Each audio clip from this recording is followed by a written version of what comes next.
It's really a pleasure to I have you love here. And it. for benefit of the doubt of whoever is that, crawled from whatever rock they've been under, or for the for those that just came in from Mars and haven't heard about these amazing Kechi. Oh, I would really love to, hear a little bit about you from your mouth. I don't want to read your bio because that would be like found it on Wiki. So who's Kechi? Who is Kechi? I hope I'm pronouncing your name well. Kechi Okwuchi. yeah, you are Kechi. Yeah, you got it. Perfect. Kechi Okwuchi. That's it. Perfect. Yeah. Perfect. So thank you so much, Nkem, for having me on her network. I am honored to be here. Obviously, I love anything that has to do with empowering women, specifically Black women, African women. I think where we are best when we uplift each other. Like we're strongest when we do the uplifting ourselves. No one can touch us. So it's an honor to be here, honestly. My name is Kechi Okwuchi. I am Nigerian born and raised till I was 16 at least. And I am 32 years old. I am now, I can call myself a singer, a speaker, public speaker. I'm a bullying prevention advocate, a burn survivor advocate, obviously, being a burn survivor myself.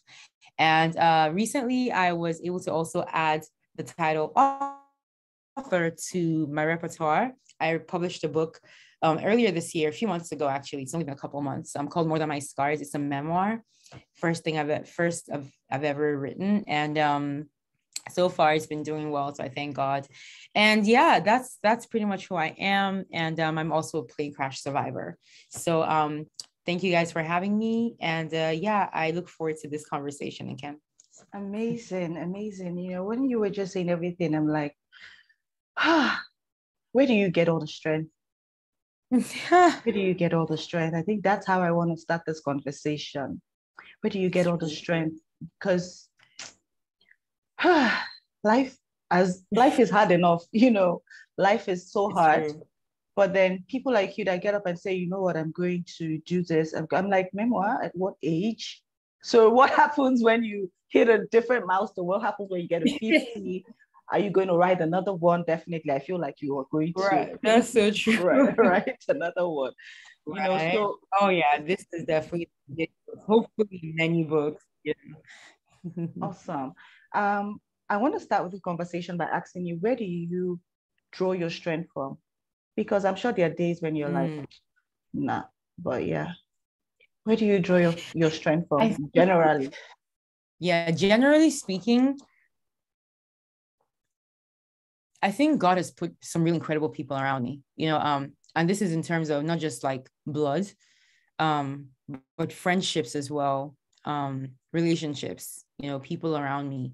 I think being a very big people person, I have a very amazing support system, one that's been there since the accident happened, since before it happened, and is still there now and probably will be for life. I think I'm really not going to be the person that you see here today without the people that I've had around me that have blessed me with their love, their support, their encouragement when I'm down. We feed off each other, and, we are very much as human beings who we hang around with. We are the energy that we put around ourselves. We can't help it. It's just whatever you have around you, whatever so I think I've been very blessed to have the right kind of people, genuine, authentic people around me. It's kept me grounded. It's kept me trying my best to stay authentic and genuine myself. And honestly, yeah, I really think it's God. Like I thank him for the people that he's put around me. Honestly, I think through these people, he shows me his love and care for me. He shows me that I matter to him.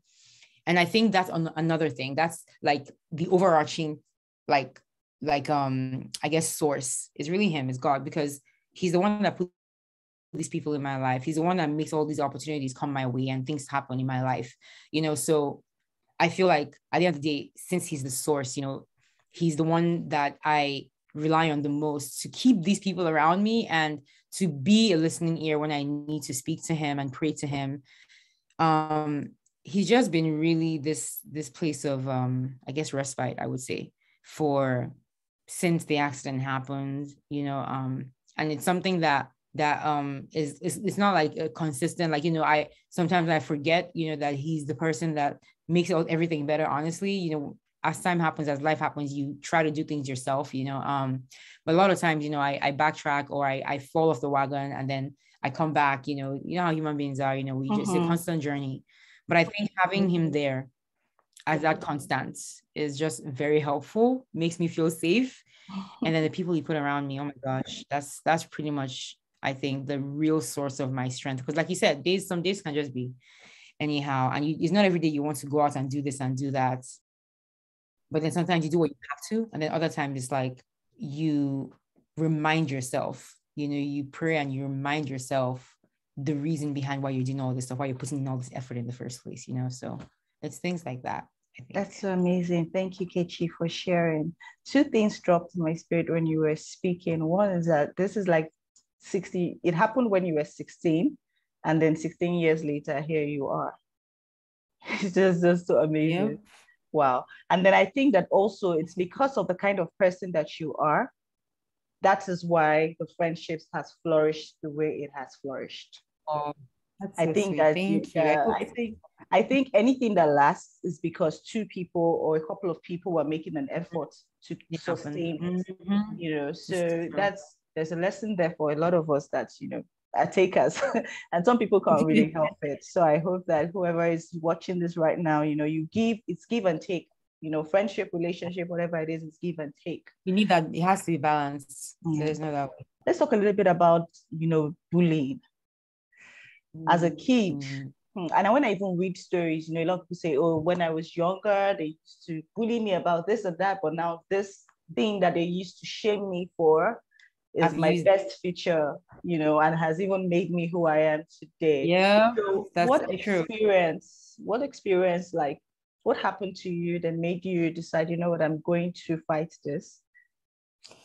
So when it comes to bullying, I did experience it as a child, but not as severely as a lot of people do. I think mine was mainly lots of teasing.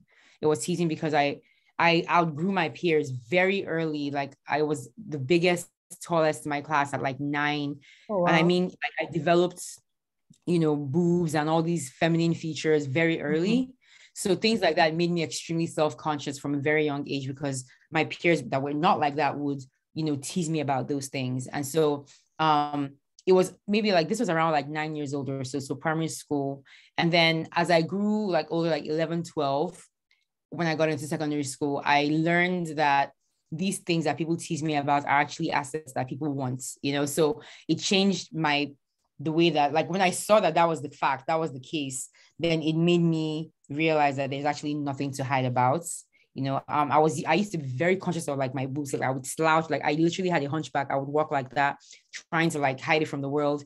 Meanwhile, people are looking for boobs. So like, as I got older, I realized that these are actually assets. And like, people actually that were like teasing me were just haters. Like, we didn't even realize, because we're all kids, but like, these are things that like are blessings, as a woman. So I embraced it pretty early. I have to say, like, that was really the only thing that my only experience with bullying personally was that. And after the accident happened, you would expect that, being a burn survivor, having very obvious physical scars, especially on my face, that it would like change how people behave toward me and treat me differently. And I have to say though, like 99% of my experiences with people post-accident have been overwhelmingly positive, like for real. I know that people that have look different, like especially like different forms, that was very, very miraculously not really my experience. Personally, I just feel like, where my life were not weird. So I didn't feel the need to like hide anything, but I was aware that it was a problem. And that was the beginning of like what made me want to fight against it, because I wanted more people, more burn survivors, or anyone with any differences to grow up the way that I did, and like, just live their lives without being worried about like what other people think, and live their lives without being made to feel a type of way by how different they look. Because I was able to enjoy my teenagehood despite what happened to me, because I wasn't treated in a weird way. And I want other people to experience that. So I don't like the fact that people that other like people actually was at that age. I mean, case in point, what happened with me, and I didn't even have any burns or anything at that time. So I think the younger ones are the ones that really go through that, like feeling different, like the kids around them pointing out their differences. And so I wanted to advocate for those groups, that group.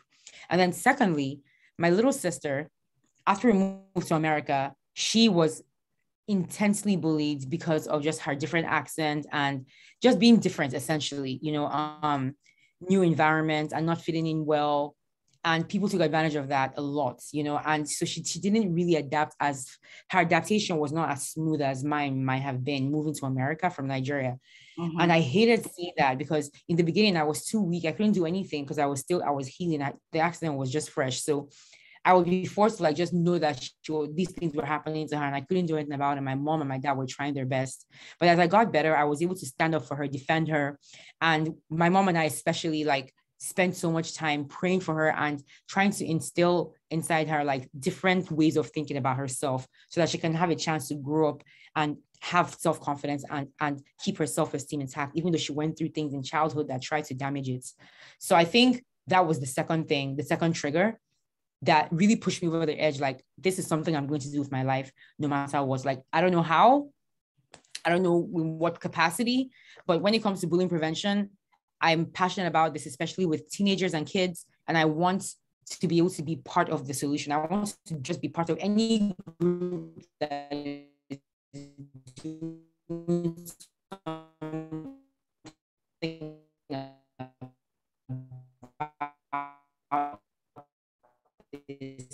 in a real way, to great connection with them and collaboration. And I think those two things are really what pushed me to decide to advocate against it today. So that's why it's the main passion of mine, I think.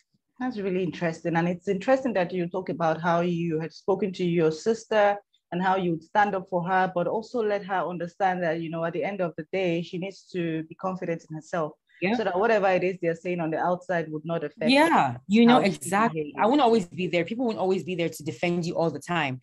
But I needed to know that when I'm not there, when people aren't there, she can hold her own on her own. And what you said is exactly it. She needs to believe in her own mind the things that we are defending her about. If not, then it's that's not the only way. That's the only way. Whatever it is you're doing can be effective, and it starts from her. I'm really happy that you said that, which brings me to my next question. So how did you boost your self-confidence? For those kind of people that are watching right now, how did you boost your self-confidence to the point where your scars, yes, you have scars, but they are not what define you? I think for me, it really started. It was this was something that was this mantra that my scars don't define me. It was born from the moment that I first saw my reflection after the accident happened. Something happened that day. There was a shift in perspectives that essentially formed the foundation of everything I am today. I remember I saw my reflection that day. I was curious. This was 4 months after the accident happened. And I was well enough that I was obviously my life was no longer in danger. So I was going to survive this. And now I was getting curious about my appearance. So I asked my mom for a mirror, and she brought it the next day after some hesitation. And the next day. Wow. Yeah. next day. I know she'd been dreading the moment I asked her this question, and that for good reason too, because growing up, teenage Kechi was very fine. She was a babe. She was very aware of it, liked looking good. I knew that I was an attractive girl. And I really vain or just was aware? That what? Oh, vain. Oh, vain for sure. Oh yeah, for sure vain. Not, I wouldn't say in a very annoying way, but just in a way that that this girl thinks that her appearance is that she takes it seriously, that she prioritizes her appearance. You know what I mean? Where I took a lot of pride in it. that taking a lot of pride in how you look physically. So, because like I just the way that I was just the kind of generally what the world will generally see as attractive in a woman. Basically, that's how I was developed. So, and I was aware of that, and I thought that that was like the source of a lot of my confidence. You know, to me, that was a big thing that made me carry myself like the way I did. You know, so losing that, what would that do to me? You know, after the accident, I knew from the bandages everywhere that I was obviously different. I knew to expect something very different from what, like, you know, I knew myself to look like once I saw my reflection. And I just wanted to, I was scared, but I was also very like ready to see it and to react and just know how I'm going to react. How am I going to be? How much of me is really me?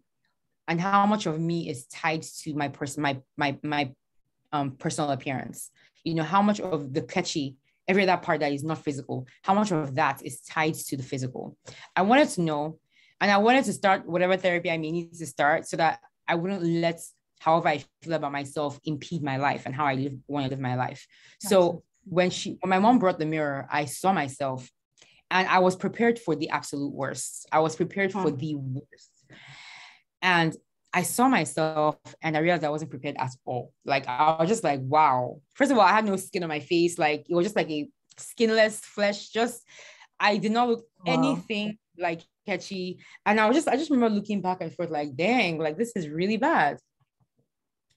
But the interesting thing in that moment was that even though I obviously didn't look like Kechi, it was just so weird to me because like somehow the essence of who I was, like, it was just like, this person looks like a stranger, but this person is me. Like, this person seems, they feel familiar. Something about the person that's looking back at me, even though it doesn't look like me, somehow it just is giving me a vibe that's me. And like, I feel like that was a moment that gave birth to this realization that like, oh, you can still feel like yourself, even though you don't look like yourself. Like, it was kind of like, so then this is just like, this is part of it, but it's not everything. Because then I shouldn't feel like me. And I realized that if I still feel like me, I don't have to change. I don't have to change how I dress, how I see the world. I don't have to change the jokes that I crack. You know, I don't have to change my sense of humor or just the kind of person that I was, you know, my outlook on life. I guess I would say I had a natural optimism that I also really like, because it helped me like not take things too seriously and just be like, everything will be okay kind of thing. I didn't have to lose all those things just because I looked different. And to me, in that moment, I realized that those things were so much more important, because like losing that would suck so much, because how would I live life? How would I navigate life if I feel like there's no point of it? So like that was it. That really gave birth to that in that moment for me. And then this is the part, because obviously there's some part of this that is like, maybe it has to do with like a little bit of like my natural disposition, but it's not everything, you know, because even after thinking this, if the people around me don't think the same thing, it's going to mess with me. But I was extremely privileged to have a support system of people that reinforce the fact that like these scars are not the important thing. Like, literally, we just want you to be alive, healthy, to live well, to get better, for these surgeries to give you a quality of life that is better than what it is now. We don't care about, like, nobody around me ever cared about they didn't tell me anything about how I looked. They didn't care about this, like, and they didn't treat me any difference. And I think that reaction from the world, from the people, from my world, you know, people that are in my world, because the people in my life, that's my world. Yeah. That reaction from them just solidified the fact that like, this is for real. I don't need to actually change. This is actually secondary. And I think there's a lot to be said from that. Like, the people that you have around you, I keep emphasizing this. And I know not everyone has this. I know that that's unfortunately the case, when not everyone has access to people like this. But I wish that was the case, because I can't express enough how deeply their reaction to me affected my own reaction to myself. So like, even though I believed all these things, having them believe it too, just, it was just a freedom.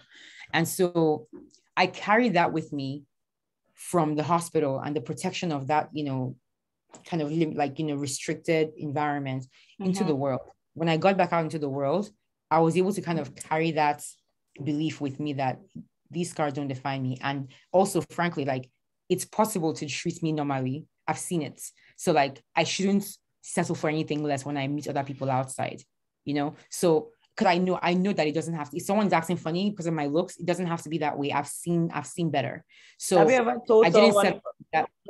Have you ever said, when someone is treating you a certain way, Yeah. have you ever said, oh, don't worry about how I look. Let's just talk about whatever it is we want to talk about without you judging me or looking at my physical Very form interesting to make your decision. Actually, I've never been in a situation where I needed to do that in person. Online, okay. Online is different. Online is very different.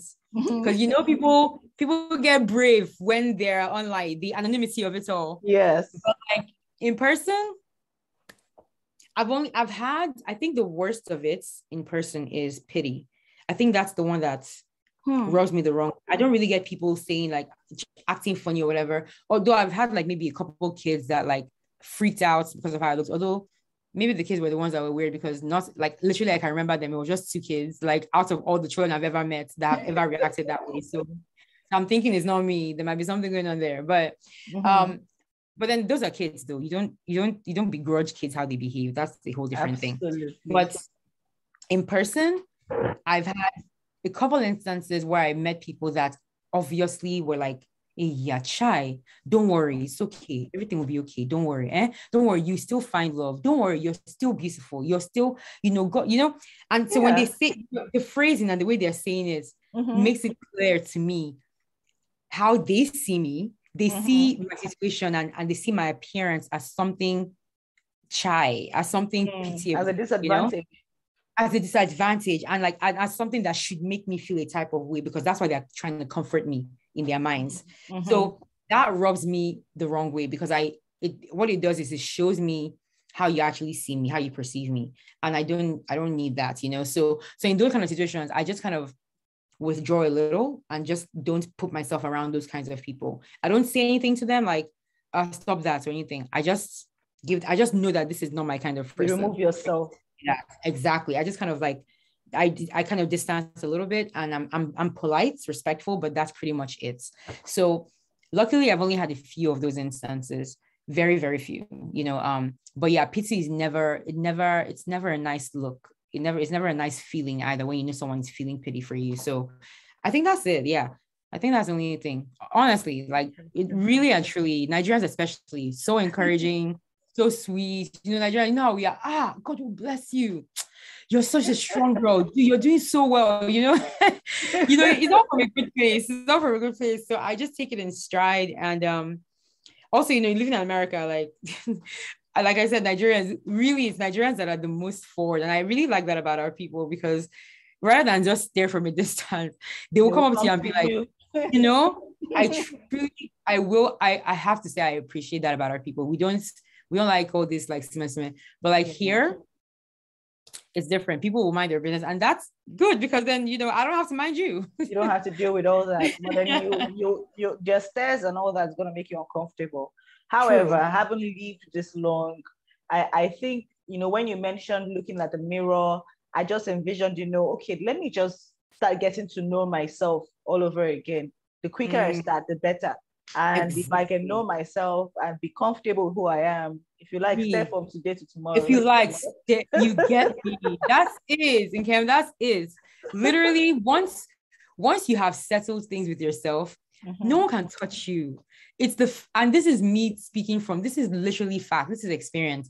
No one can tell you anything. You can't get to me by insulting my appearance. You can't affect me negatively by coming for something that I've accepted wholeheartedly about myself. Like, to me, it's not a flaw. It's just who I am. You can't make me feel bad about what I've accepted. Now, if I'm struggling with something, like, for instance, now my voice, this is something that I love singing and all that, but like, it's still a point of vulnerability for me, because I compare my voice a lot to other people's voices. I feel like some days I sound like trash, and I'm my worst critic. I know that's the case for a lot of people with different kinds of talents. So I just feel like that's an easier route to get me. If someone is like, you sound like trash, like it's over. I'll just like, I'll have to go and rethink my life for like a week. Like, my God, like why I thought I was sounding good, but like apparently I sound like trash. Like I'm going to have to deal with this. Like you're Does going that to have to happen? do because of Like, convincing does me. that happen That after is AGT? thank God, no, thank God. Because It I'm like, happens with me. I'm the one that does it. to yourself. Oh my To goodness. myself, I'm the one that does it. People are very. I still even till now when people tell me, you sound. I think they're lying. I think they're just trying to make me feel, but like I don't know. It's a weird feeling. Honestly, it's so funny. I don't know what that is. I'm I dealing with think it. it It's comes to definitely better. being a creative. I think it comes to being a creative where you're so hard on yourself. Some people would critique themselves so much that you have a new body of work, but you will not release it because you feel it's not Yeah. present Oh enough. my God. It's like you just said my whole life to me. No one can hear it. You can't hear this trash. No, not yet. Like it's not good. It's not right. Oh man, it's just every time you go back, you want to change. Something can be better every time. I'm so sick of it. Honestly, I'm just. And Anyway, it's no use convincing you guys that we, your fans, and those of us that actually just love your work, we're happy and we're waiting and we just want to hear it. And you would always have something to tweak, being always. who you are. So I think, again, it's just learning how to pull back a little bit and just let it go. It's true. Yeah. Okay, that's really interesting. I wanted to ask, for those of us that are in Nigeria, your book is available via I saw my book. Let me show you guys. Because I'm like, how would I be having this conversation with you and I can't do that? And I almost printed. I'm like, I'll put out my paper and say I have it, but then I'm so sorry. The way I'm working hard to get this book physically in the hands of Nigerians. Yeah, I want a physical copy. So yes, it's going to be in Lagos. There's a bookstore on the mainland called Ouida Books that I have. It's called what? Ouida. Ouida Books, yeah. And also another one on in VI called Laterna Bookstore. I know Laterna. So I'm working with those two bookstores to get my books into their bookstores. So right now, so far, it's gone through with Ouida.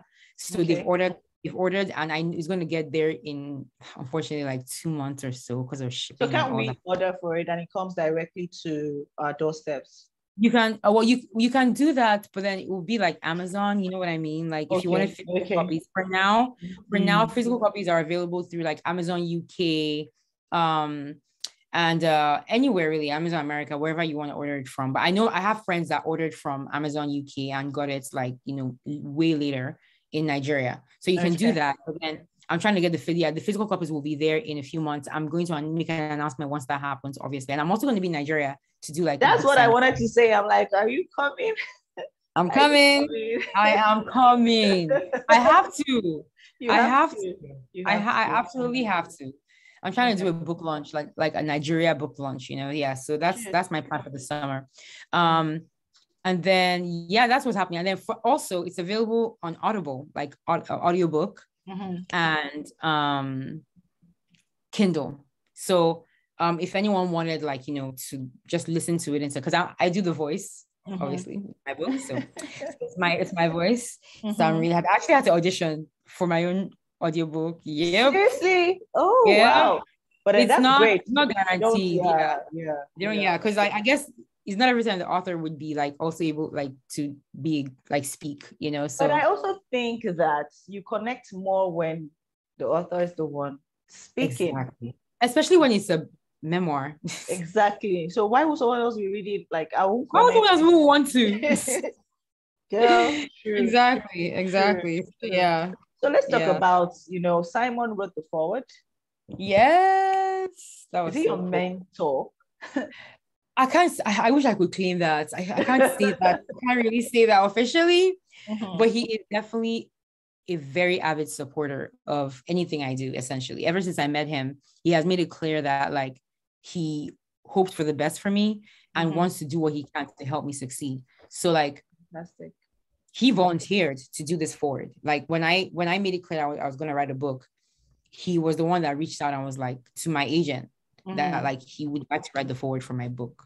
So that's someone that like I know is rooting for me, you know, in what I do. So I'm very grateful to him. Very, very You grateful to won't him. sound like a sponsor, someone that would mention your name in the room that you're not You in. know what I mean? Because I like the fact that he didn't reach out to you directly to say, "Oh, I'd like to do this." He actually Yes, he went through did. process and reached Yes, out he to did. your agent. Yes. Mm-hmm. That's I respect that a lot.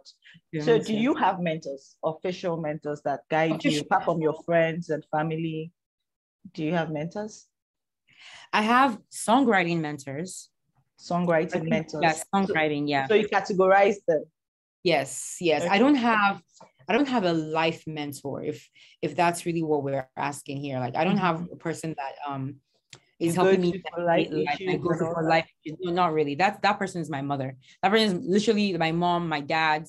They are vessels of just so much like wealth of information and advice.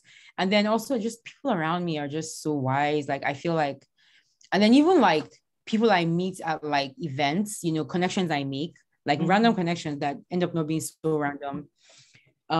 So I always have like, I feel like I always have like a bellevue of people to like reach out to if I have a specific issue I'm dealing with, people that specialize in those issues, you know? So that's something that like having this kind of job where I travel a lot has given me as a benefit, meeting people in different niches that can help me in different specific issues, you know?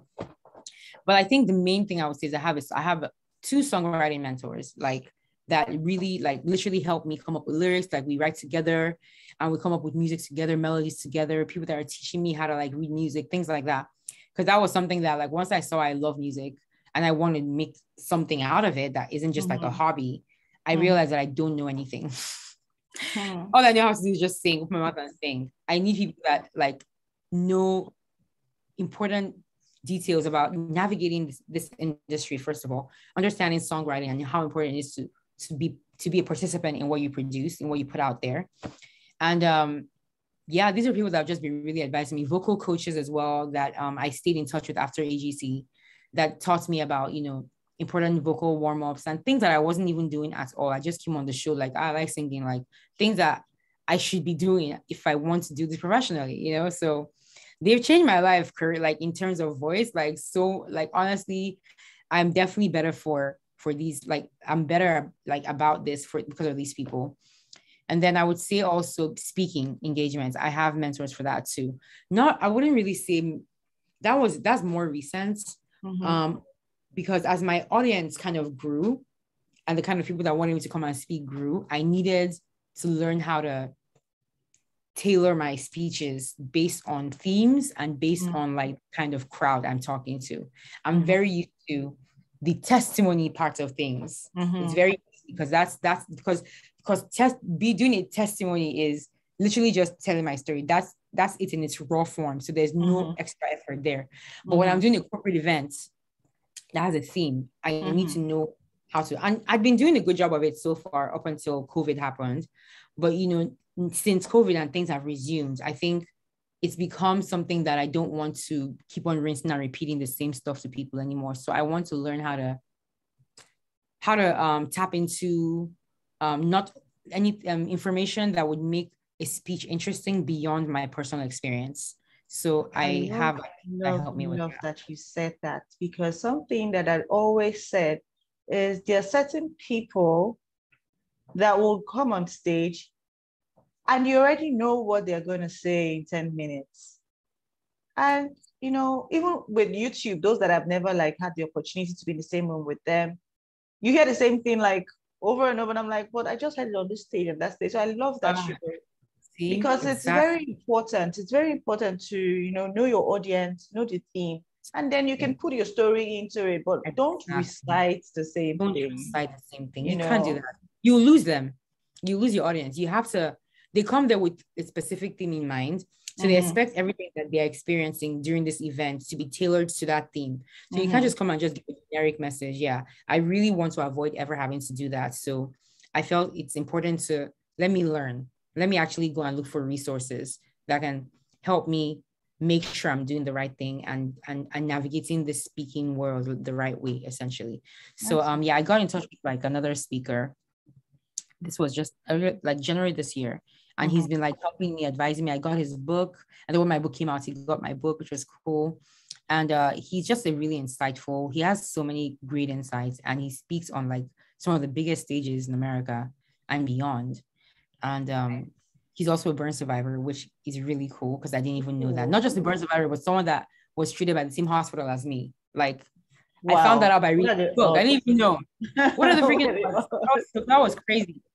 So yeah, God just brings people into our lives sometimes that you just know that it's a God signature, just has a signature on it. You're like, it was meant to happen, so. Absolutely. Speaking of speaking engagement and all that, and things that you're learning as you grow in your journey, what are some embarrassing moments that you've experienced? I saw on LinkedIn recently about, a top executive being very vulnerable, and she's like, she went on stage and what she had planned in her head did not really come out when she was speaking the way she had planned it, and she felt very low, and the audience they were very forgiving, and they were very accommodating because she knows that she didn't perform as high. She didn't do as high as she wanted, but they were understanding. Exactly. Have you experienced I so understand that.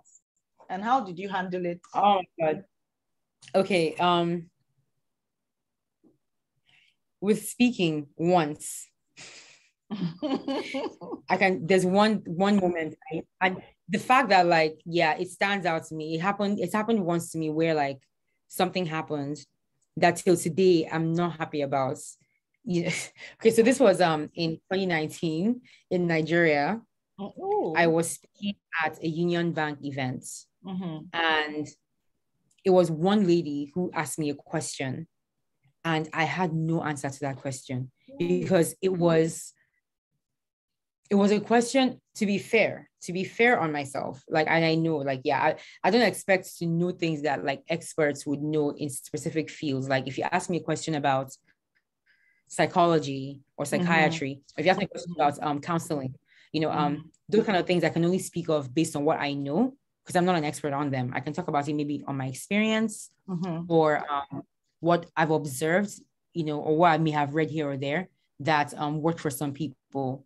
So my response was in that vein where I wasn't sure of myself, but based on this and that, this is what I think, but don't take my word for it. That had never happened to me before. And I remember thinking this question, is it me she should be asking? I don't know. Don't do this. How am I supposed to know how you're going to navigate this kind of thing? She asked me, as a teacher, she was a teacher, and she wanted to know how best to, because she has some autistic students in her class, and she wanted to know how best to address that situation with parents who don't want to admit that their children are autistic, who don't, and but she can see that they are, and she knows resources that she can point them to, but the parents are in denial essentially. And I was just like, damn, that is serious. That's a serious situation. This is real life. How do I even advise? That you have to be so careful. You can't just you can't just say anything. Yeah, exactly. Because this is something that probably has a practical solution to, and I just don't have I don't have any resources. So I just told her that I think it's important for her to maybe talk with the person that's she knows it, that deals with autistic children, or any counselors that she may be in touch with, talk with them, and then maybe together with that person approach the parents. But also you don't want to make them feel like you're ganging up on them. Exactly. I know that ambush. Exactly. So it has to be done in a very subtle way. That I really don't know how she can do that, subtly, but I know that for sure there's probably resources online that you can Google that people have experienced this kind of thing, what they've done that helps them. So that I hope that, that's kind of helpful. So that was my answer. And I was just I just felt like that was how would you ask? What would I have? I don't know what would I have done at the moment to to help. But I found that some people, when you ask them certain questions, I do it sometimes anyway, and I don't really know exactly how to respond to you, I start by attempting to respond to it, and then I give you another information that could be useful to what it for example, the lady talking about how she will break the message or whatever. You don't necessarily have to call a meeting. Like you said, talk to someone that is very knowledgeable about, autism and all that, and introduce them to the conversation. It could be just doing put them together like you're introducing or connecting them and say, oh, have you met during your PTA session? Have you met? Yeah, like just a random meeting, right? And Make the it seem person random starts, and then from there. exactly. And the conversation flows and she Mm. starts talking about this and, asking about the child and blah, blah, blah. Yeah. That's really good because that way the person can like just kind of get to know the parents without even mentioning anything about autism until when they go home like, and they shower, or they're in the shower, they're about to sleep, whatever conversation they've had over the days will, about it. So 32-year-old Kechi now looking into, let me say, the screen, computer screen, and you're seeing 16-year-old Kechi or maybe 15-year-old Kechi. Knowing what you know now as an adult, what advice would you give your younger self? Am I giving my younger self pre-plane crash Kechi? Yes. 15 years. Crash. 15-year-old Kechi. She was a very unserious student. I would tell her to she needs to do better.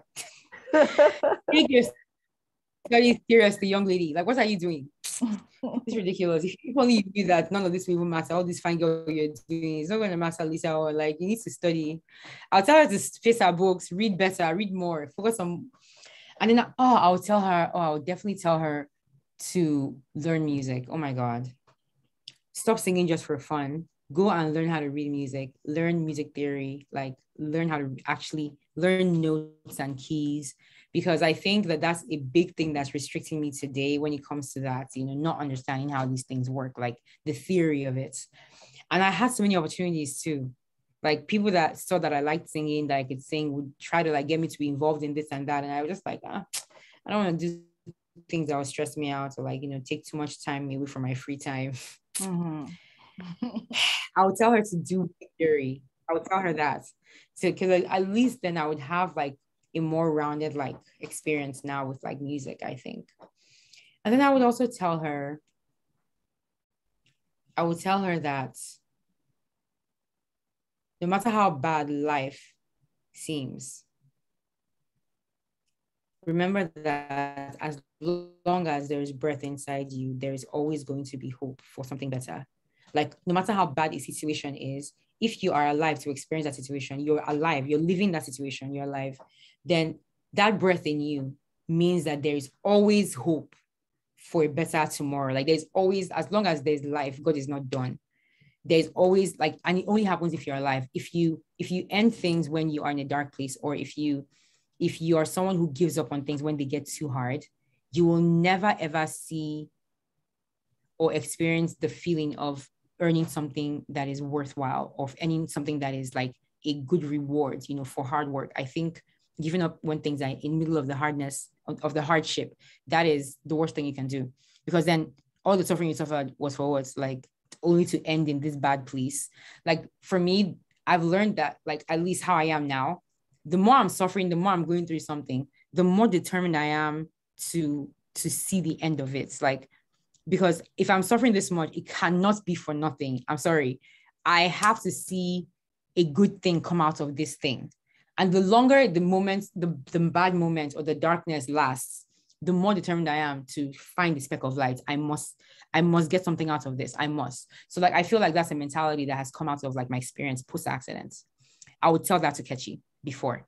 I want her to see things. I want to give her that perspective as early on as possible, because I think there are a lot of things I gave up on as a kid that like I just didn't bother with because they were too hard, that could have just, had made my childhood just so much better, really. So I think that's the main thing I would tell her, probably. Don't give up when things are hard. Like, when they're hard, that's even more reason to hold on to Jesus' wrapper and like make sure that you see the end. When they get harder, hold on tighter. Do that. That's what I would tell her, I think. Wow. Yeah. I love how you started with don't be unserious, read your books and everything, and then you went deeper, because looking at your face, you actually took yourself back a few years and you're like, this is what I will really tell her. And if I were like younger Kechi looking right now, I'm definitely going to listen. Your book. Okay. Going back to your book, what's the big takeaway you would want people to go to bed with or go home with after reading your book? What's the message? Overall message?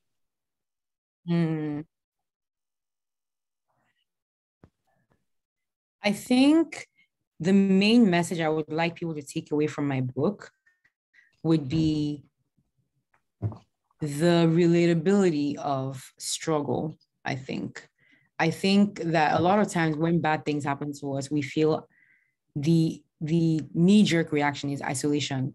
When you're going through something, you feel like you're going through it alone. You feel like you're alone in your struggle. No one understands. This is terrible, and you don't want to talk about it. You don't want to meet. You don't want to say anything. That isolation is what the devil likes. So he can make you feel alone and make you feel like there's like how else can he get to you when you are best by yourself, where he can put nonsense ideas and negative thoughts and feelings into you when you have no other voice around you to negate him, So I want people to not feel alone in their struggles.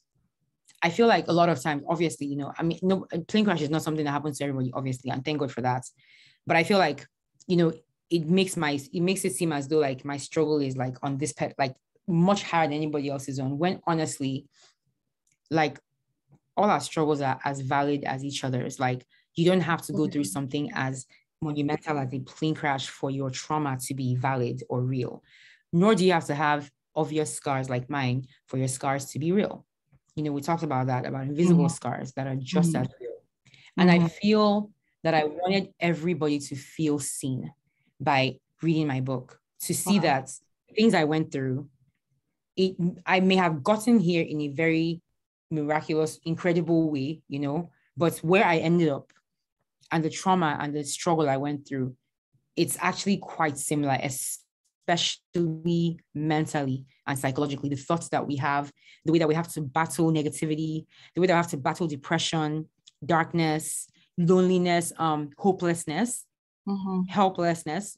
These are emotions that every human being, we have felt and we have shared in some degree. So I wanted to really bring down the whole plane crash thing and bring it out to a place of like, we've all struggled. And here is how I was able to maneuver mine, in the hopes that like it would help you maybe get a new perspective on how to maneuver yours. I want people to see this in my story, that relatability, to feel seen, to feel less alone, and to see that there is like, see this person that has struggled. I can relate to this struggle. And then I wanted to see, because it's not staying in that place. I chose not to stay there. And I want them to know they can choose not to stay there too. I want them to see that there's life after trauma. And I don't mean just surviving what happens to you. I mean thriving, literally doing good things, living life, traveling, having fun, being happy. These things can still be accessible to you even after what you've gone through. And like, I think my life is a great way to show that. So that's why I read the book. Amazing. I know I said 2 questions, but I have one more about therapy and depression and the stigma that comes with, people finding people speaking out and asking for help, especially with the social media, the rise of social media and different platforms where people, I think as much as people talk about, mental health and depression and speaking up and just, advocating for more people to talk about what they're going through, there are people on the other side of the spectrum that shame people that speak up. So what's your take on that? Did you have a therapist even beyond your experience and just navigating life as a survivor, as an advocate, and even as a celebrity, if I call you that? I think that even the attention that came with AGT is definitely, more than what you received after the incident with the plane crash. So navigating all that, and I like that you spoke about learning, because it's one thing to say, oh, because I've gone through it, I have the experience, I can speak about it. And speaking on, knowing your audience, knowing how to tailor your message is very important, because most times you feel like I've got this, and then you get on stage and everything just, So I really, really admire and respect how intentional you are. And I would really love to know what your take is on, depression and people stigmatizing it. On one hand, you're saying speak up. On the other hand, you're like, oh, she's crazy.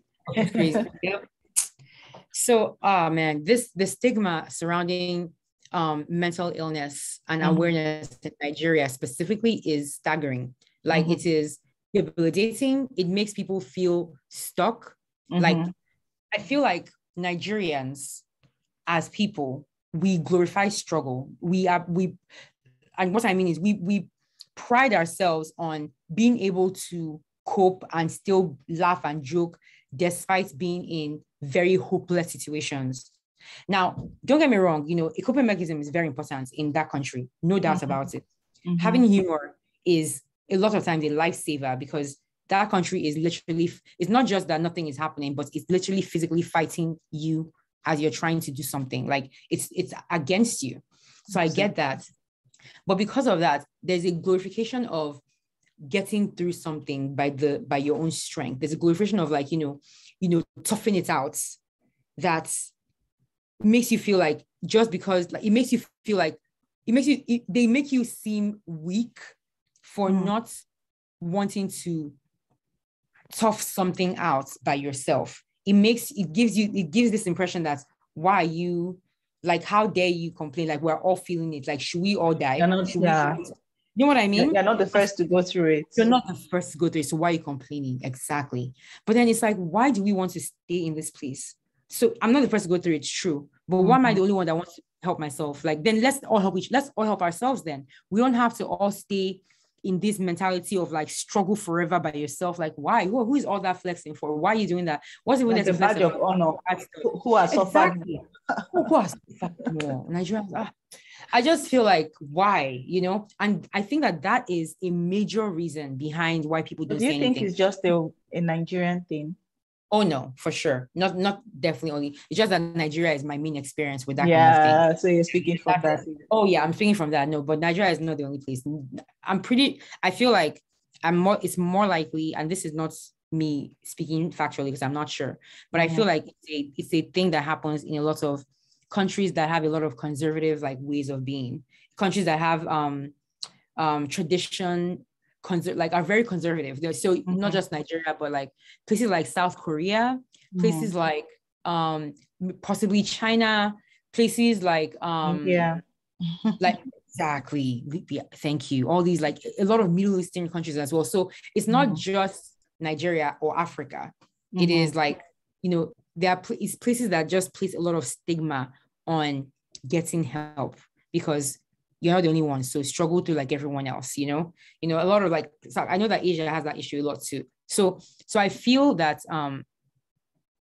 all the more reason for us to speak up because there is a lot of positivity that has come out of the people who have actually successfully spoken up and moved forward.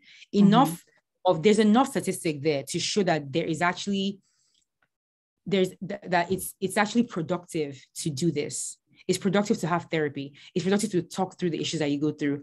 I mean, even without the statistics and all the facts that surround this topic, just in my personal life, the people that I know have gone through things and that have gone through therapy and like have gotten help to help them through these things are the strongest people I know today. Like getting that help did not change. In fact, it made them even stronger. Getting that help and admitting that vulnerability has kind of given them a strength that no one can take away from them.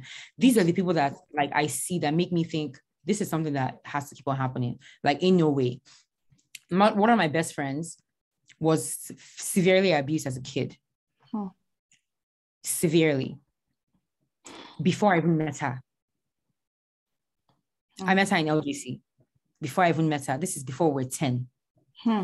That's the kind of trauma she has. And I remember in school, I wouldn't even, when we're like our friendship, like when we're in Lila, she would just have these phases, and I didn't understand. She had these phases where she's such a bubbly, sweet person. That's her. That's obviously who she is. That sometimes gets suppressed by what she went through.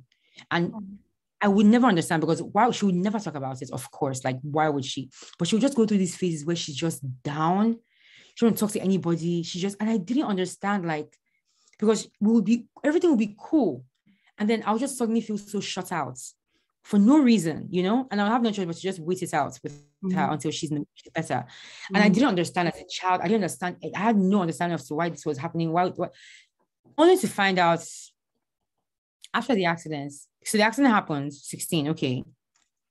Then we got back in touch like a year after it happened, continued our friendship, obviously. Then I moved to America. We lost touch for a while. When we go back in touch, like maybe a couple years after, like 2013-ish, we were all in, like I was in college, they were graduated, they were working, you know, because at that point, my mates were like working and stuff. And we're living life. And then we had recognized that this is like us in our 20s. This is when she told us about this thing that happened to her. Myself and another best friend, like the three of us are very close friends. And she told us about this. This is the first time. And why did she talk about? Because that month she had started getting therapy. She decided finally to get therapy that month. This is something that happened to her when she was maybe like, 5, 6?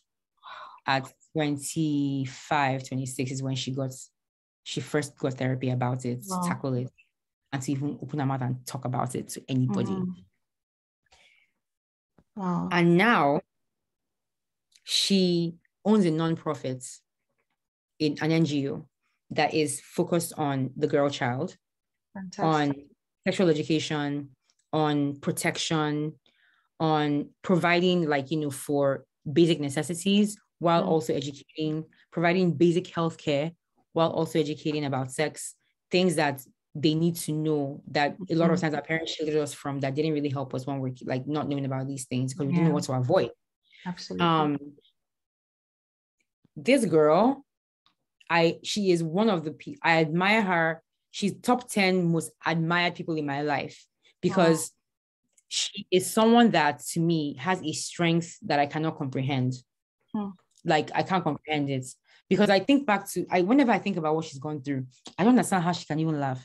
I don't understand how she was even laughing about anything. How she was even, I don't understand how, because she would go through like suicidal thoughts, all depression in cycles, but she would not take her life, but she will still hold on to God, but she will still reach out to people. Like, it takes a strength to actually ask for help.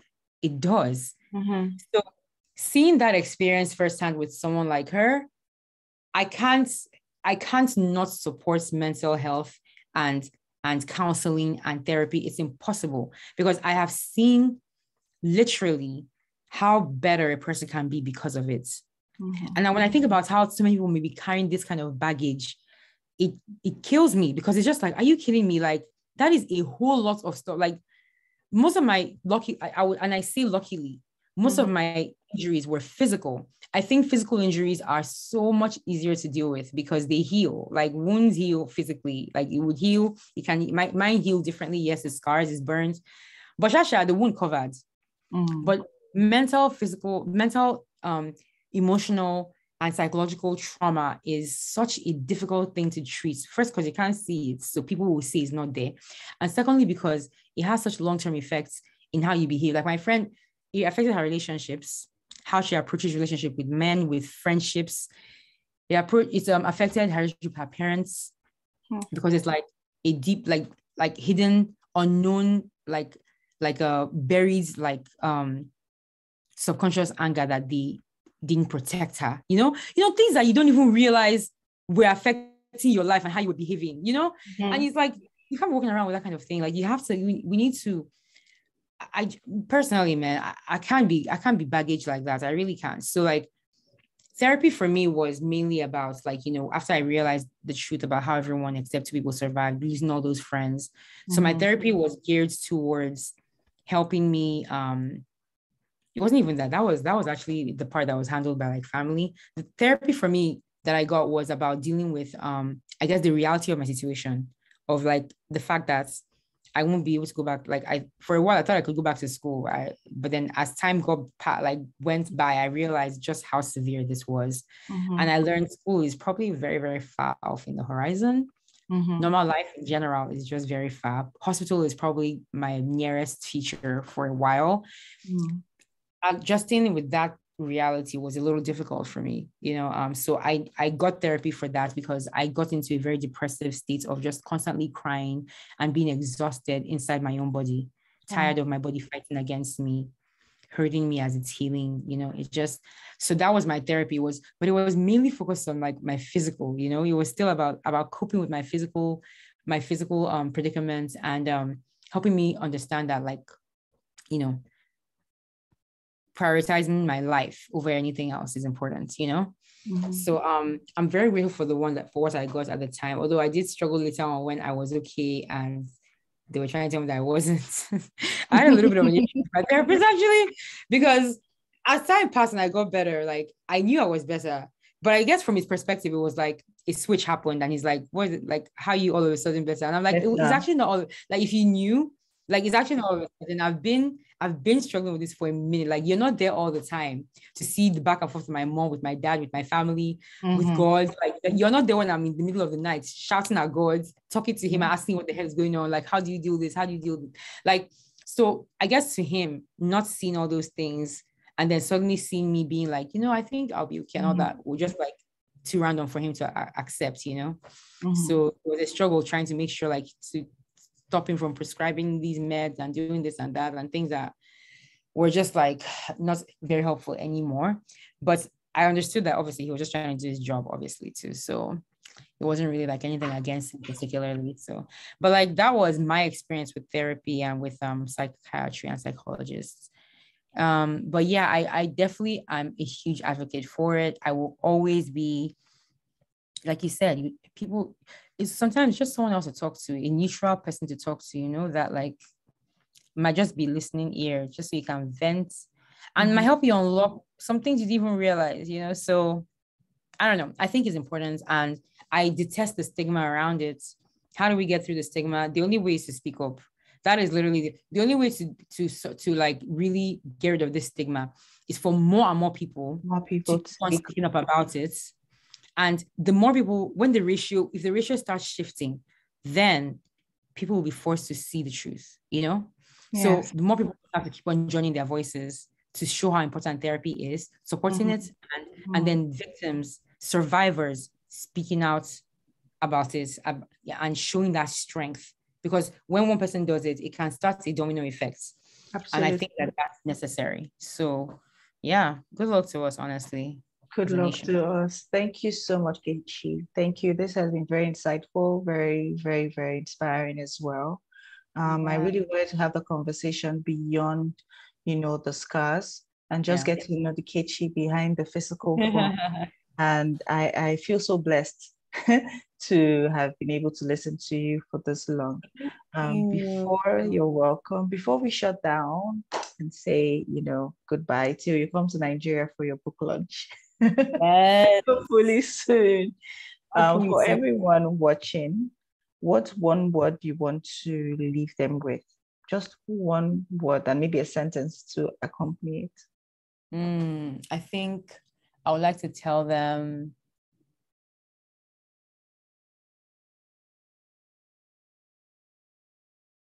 I would like to say tenacity, I think.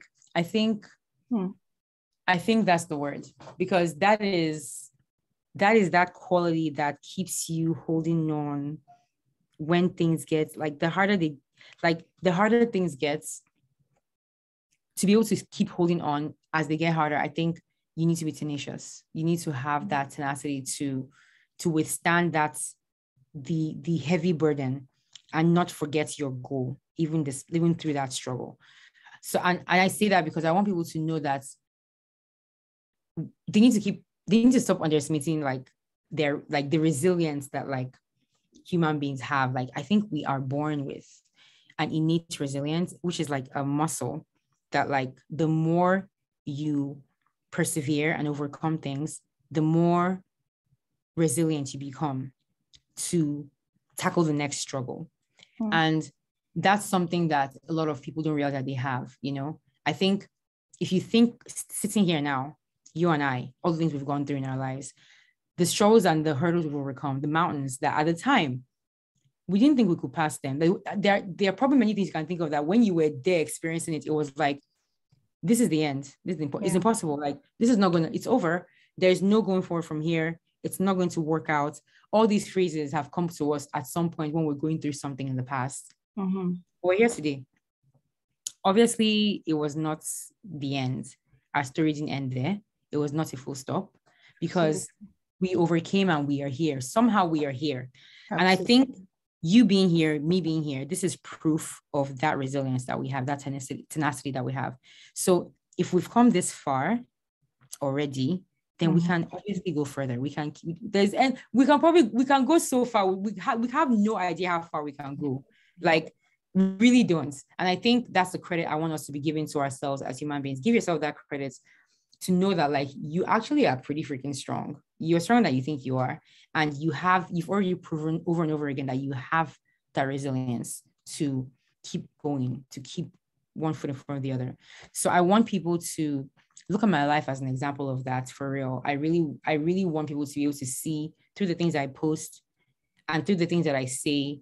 I hope that I'm living the life that I'm preaching about, like, honestly. I want my social media to always reflect that.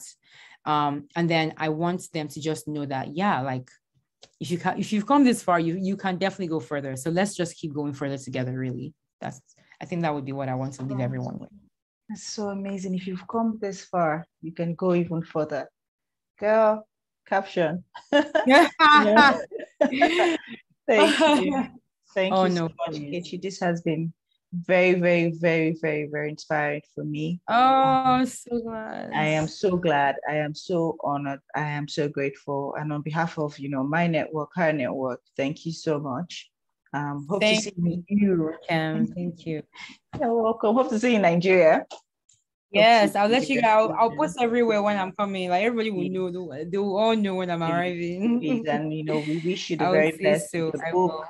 We're sure that there are more books that will come after the one that has already come. And more lives to be blessed. More lives to be blessed. Thank you so much, Kechi. Thank you. Thank you. All right.